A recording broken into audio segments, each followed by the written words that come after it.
Welcome back once again to another machine building basics videos. I'm Oscar, and this time we're going to talk about power supplies. So, power supplies, or to be more precise, DC power supplies. In this context, that is an electrical device that takes the AC or alternating current of the power grid in your country, transforms it, and turns it into DC or direct current, which we can use in our machines and electronics. You probably have a dozen of these in your house already, and they are in everything from your phone charger to your TV to your computer. There is probably one inside your microwave as well, because you need DC to feed the control circuitry inside it. Now there are three main categories of DC power supply, and I'm going to start with the simplest and move on from there. Now the simplest is an unregulated power supply, also called a brute force power supply. It's the simplest and most common of all power supplies. It consists of a transformer, a rectifier, and a low pass filter. And in this case, it's only a capacitor. And that is it. In this case, there's also a small fuse on the input side, which is always a good idea. But otherwise, this is the entire power supply. I could hook this up and have 9 volts DC after the capacitor here if I wanted to. And this type of power supply has some benefits and some downsides. Now, some of the downsides is that it is an unregulated power supply. You can't say with any amount of certainty exactly what voltage you have on the output side. And if you load down this side with a big motor or something, the voltage will drop. It will also have some ripple. Now, the transformer transforms the incoming power line from 240 volts AC to this one is between 0 and 9 volts AC, but that is still an AC voltage. It will pass from positive to negative on a sinusoidal curve. That is why we feed it into the rectifier. After the rectifier, we will only have the positive half wave of the AC. But that is still unstable because that will also fluctuate over time. That is why we put in the low pass filter or the capacitor. After that, the fluctuations will diminish a lot, but there will still be some ripple there. And without any type of active regulation, you will always have an unstable DC voltage. And without some type of active regulation, you will always have an unstable DC voltage. Now, even so, even though the DC voltage is slightly unstable, these power supplies have some upsides. For one, it's dirt cheap. It's one of the cheapest power supplies you can get. It's simple, anyone can build one, anyone can understand one, and it's efficient. You have a really small amount of power loss from the power lines to your application. And these type of brute force power supplies are excellent as a power feed, for example, for stepper motor drivers. The unstable DC voltage will have next to no effect on the performance of the motor. So let's move on to the first of our two regulated power supplies. And that is this, the linear regulated power supply. I'm just going to take this apart real quick and show you what it looks like inside.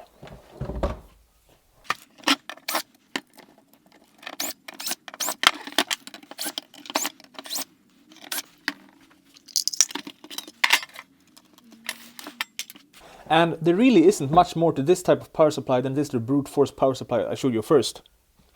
The input side is actually exactly the same.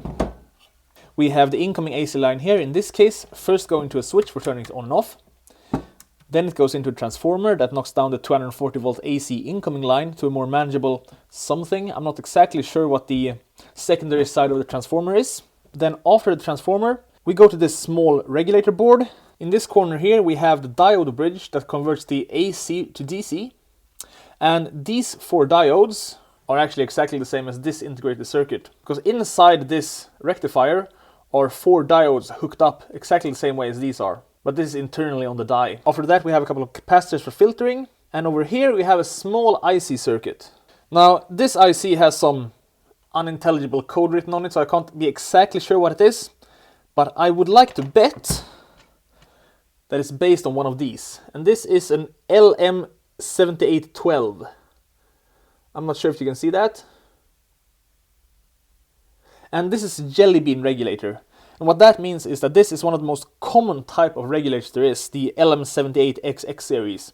You can get these regulators anywhere from 3 to 24 volts. And they can take an input voltage from 2.5 volts more than the regulator output, all the way up to around 30 volts. However, these regulators can only output a maximum of 1.5 amps. And this power supply is rated for 10 amps. So how would you accomplish that with an IC like this? Well, if you look over here, there we have a big power transistor. And I won't show you exactly how in this video, but you can hook up one of these regulators in such a way that it controls this big power resistor to deliver more current through the circuit. And in this case, it's rated for 6 amp constant or 8 amp surge. I think I said 10, didn't I? Yeah, sorry. 6 amp constant and 8 amp surge. So this circuit is an LM7812. And like I said, you can get an LM7805 or LM7815 or 24 for different output voltages. But what if you don't need a constant output voltage? What if you need a variable output voltage? Well, that's where this part comes in. This is an LM317. And I would like to bet that this is the most common of all the adjustable regulators out there.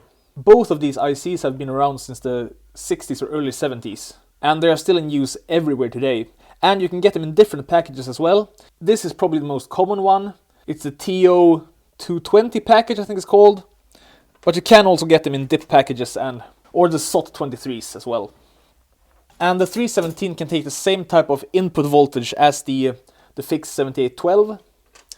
It needs 2.5 volt more than what you have on the output side, and you can feed it a maximum of around 30 volts.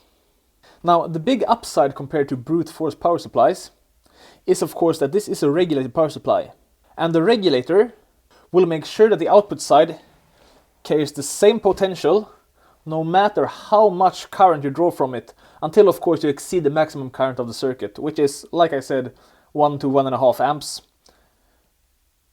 Or in this case with a power transistor, 6 amps. So that is the big upside compared to brute force power supplies. Now the downside is that this excess power will be dissipated as heat. And that makes them rather inefficient, because you won't be able to utilize the full power from your input side on your output side. Now the excess power is the voltage drop over the regulator. Those 2.5 volts you need more than the actual output voltage.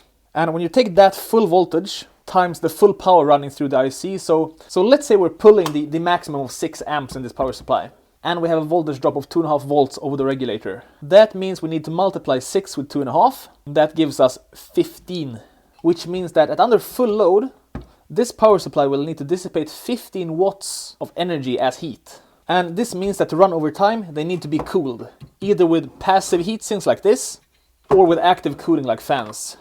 And that makes them both heavy and rather expensive in this context. Now, to try to combine both the positive sides of the brute force power supply and the positive sides of the regulated power supply, we have something called a switch mode power supply.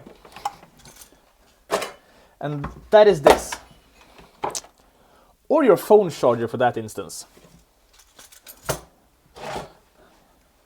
Now this is quite a bit more advanced than the linear regulated power supply, but it has the same benefits. It has a stable and ripple-free DC voltage. At least the more expensive versions has a ripple-free DC voltage.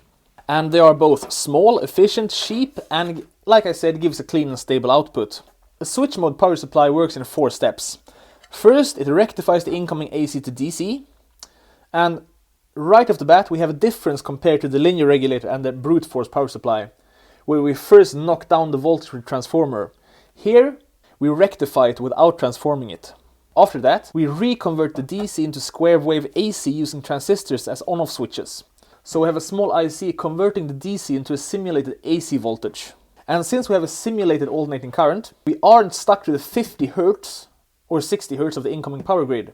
So we can make it switch a lot faster, meaning we can transform the AC voltage up or down much more efficiently using a much smaller lightweight transformer. And after this lightweight transformer, we rectify it again into DC, then the current is filtered through some output capacitors.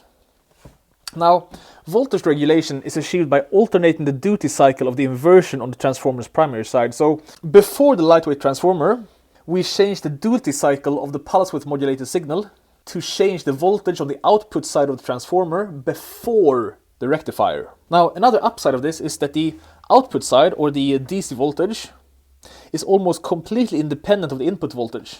So these can be made to run on anything from, let's say for a 24 volt power supply like this is, maybe from 40 volts AC all the way up to 400 volts AC if you want to. Now this one is spec'd for running between 190 and 240 volts AC, but it is quite common to have the input voltage be between 110 and 240 volts, and that means you can sell it in both North America and Europe. There are of course a couple of downsides to this type of power supply as well.